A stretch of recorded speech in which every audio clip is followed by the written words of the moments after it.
One good afternoon to all our know. Mabwiga, Bosut Nalung, Sunguririgo. My topic today is Belize at 42, time for the redefinition of ethnicity. Feasibility and limitations. Belize is a multi-ethnic country whose population comprises largely of Mestizo, Creole, Maya, Mennonite, and Garifuna. Ethnic distinctions are found in language, dress, food, belief systems, and ethnicity is the primary marker for identity. The topic redefinition of ethnicity connotes transformation in what constitutes ethnic identity. The social organizations that once kept peoples apart before independence have disappeared in the wake of socioeconomic development. The social fluidity generated by increased exposure to each other prompted interethnic marriages. Notwithstanding, ethnic identity based on the colonial school of thought still remains. I first examined redefinition of ethnicity in 1995 as a partial fulfillment for a master's degree in urban studies. I revisited the topic to focus on the second and third generation of offspring. The sample is from two black groups, Garifuna and Creole. They share the same phenotype, so physical differences are not distinctly visible to objectively define ethnic identity. Identifying with both groups, I applied the feminist standpoint theory and the theory of indigenous anthropology. The former places importance on lived experiences over the objectifying tendencies of traditional sociological practice. The latter places significance on the conduct of research in one's own community. The benefits are that as an insider, there is no social difference. Objectivity, though, gets its biggest test when you study your own. Feminist standpoint theorists, however, deem that objectivity discredits and deprives the researcher of the authority to speak for those who know society differently. James and Bosia, 1993.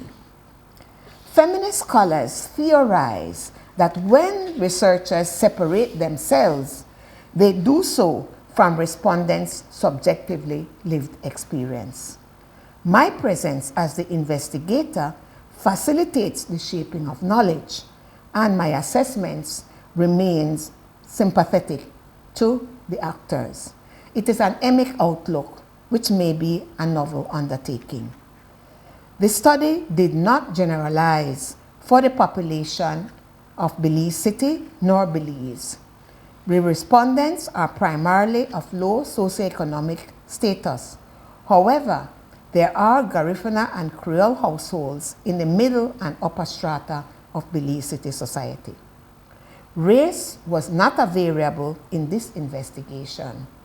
Race is considered neither a rational explanation nor a scientific basis for the study of human differences. Shanklin, 1994.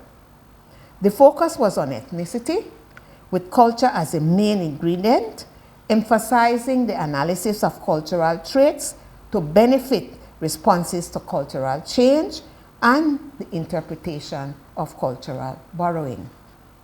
Research design. The qualitative research method was utilized to allow for extensive face-to-face assessment. Narrative analysis was applied to socially interpret meanings of the respondents' stories. Fieldwork was a research strategy utilized, and interviews were in the form of discussions. In the initial study, respondents from 18 households in Belize City who are in interethnic marriages, Garifuna with Creole, resulting in offsprings. 4 of the households were randomly selected for the goal of this paper. 2 are male-headed and 2 are headed by women. About 22% have formed nuclear families away from the communities. The target groups: Garifuna people or Garinago. Called Black Caribs by colonizers, they were a mixture of African and Amerindian peoples who were expelled from St. Vincent to Roatan by the British in 1797. On arrival to Belize in 1802, they again met the British, who relegated them to the disputed southern part of the country. Their isolation helped in the maintenance of culture, which is alive today in language, food, and spiritualism. They now predominate in urban Belize, including large numbers in Belize City. This demographic shift in traditional coastal communities to Belize City is significant to this study. The Creoles. A mixing of African and British colonizers in the 1700s gave birth to the Creoles. Many communities were established along the Belize River bank, but Belize Town, later named Belize City, became the main concentration of Creole people. They quickly assimilated colonial values and lost some African culture symbols. Skin color, as in light complexion, became the principal determinant of social status. Creole culture is distinctive in language, food, such as rice and beans. Some commonalities. Together, both peoples comprise 36.4% of the population. Belize did not experience the sugar plantation life of enslavement. However, the British were cruel, inhumane, and exploitative of black peoples. The draconian laws prohibited the practice of the African culture in Belize Town. Garinago were banned after dark. Creoles were forbidden to play drums, etc. Differences were perpetuated by the British divide and conquer tactics, which prompted stigmatization and is still evident today. Often overlooked are their commonalities. Most significant, both have African ancestry and heritage. They were formed in the Caribbean region, underwent the same scheme of dependency system, and suffered inhumane treatment by colonizers.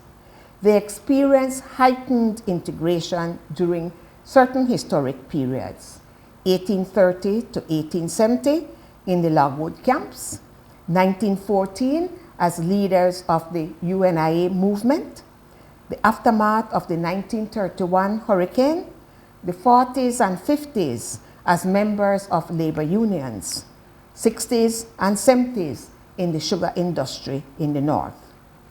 Research findings. Self-ascription. What is in a name? As a patrilineal society, the child oftentimes bears the father's surname. Due to their historical formation, Creoles have English surnames as Smith or Hyde, and Garinago have Hispanic surnames as Martinez, but also French as Francois. The new formation is an outcome of mating black with black. The four tables demonstrate this and their self-ascription. Table 1 shows a second generation of 4 children with Garifuna surname from the father. 3 identify as Creole. The son passes on the Garifuna surname, but with a Creole identity. He has 3 children with 2 spouses, now the 3rd generation. 2 of the children identify as Creole and 1 as Garifuna. Both sons will pass on the Garifuna surname, with one identifying as Garifuna and the other as Creole. In Table 2, the 3rd child of the 3rd generation is male, identifies as Garifuna, but has a Creole surname. Of the 5 children of the 2nd generation, 1 identifies as Garifuna, and he has a Creole surname. 1 identifies as don't know.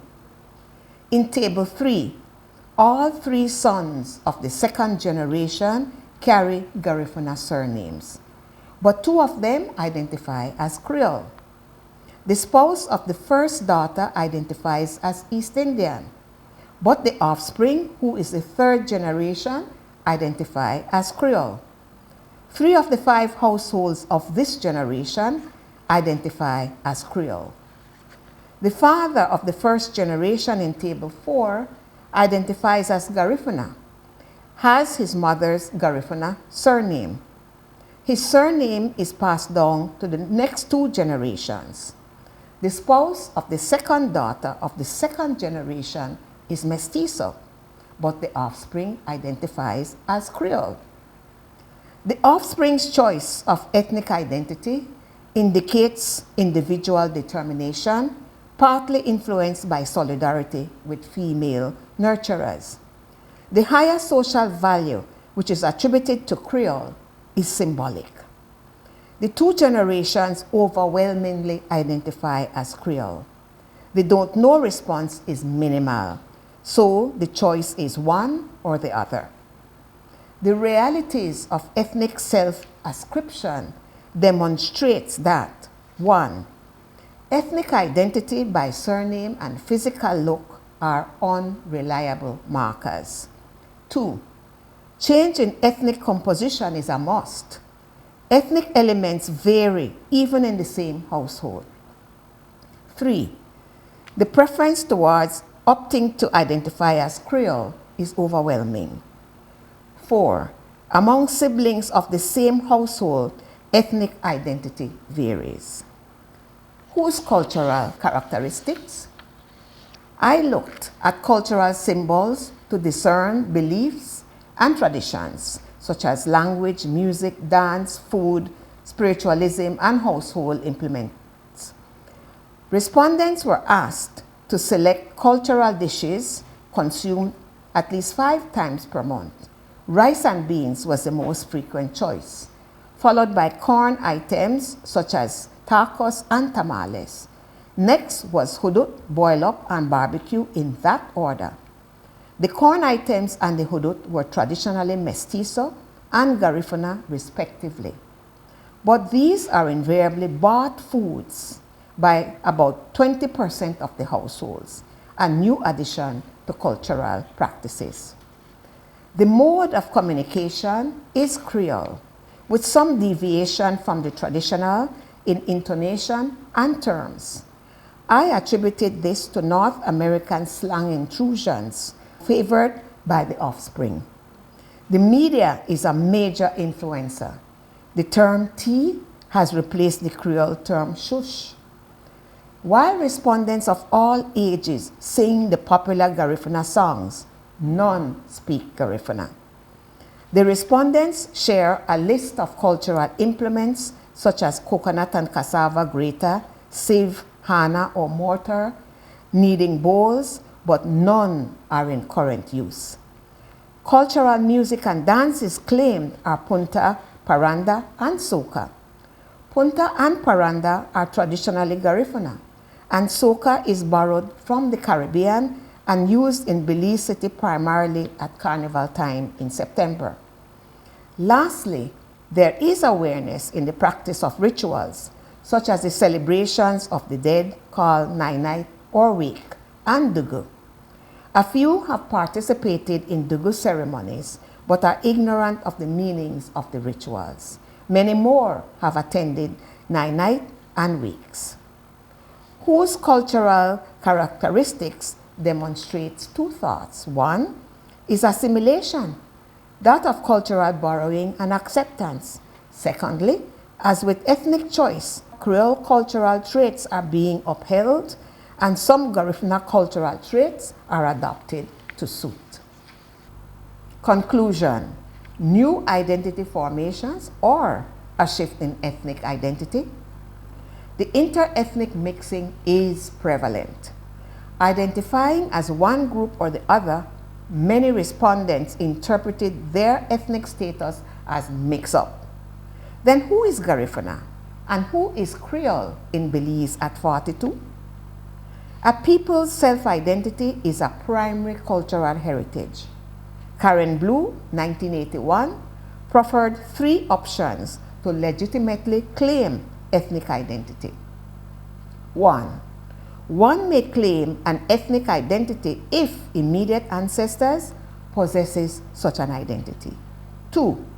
If ancestors have several ethnic identities, one is entitled to select from among various choices.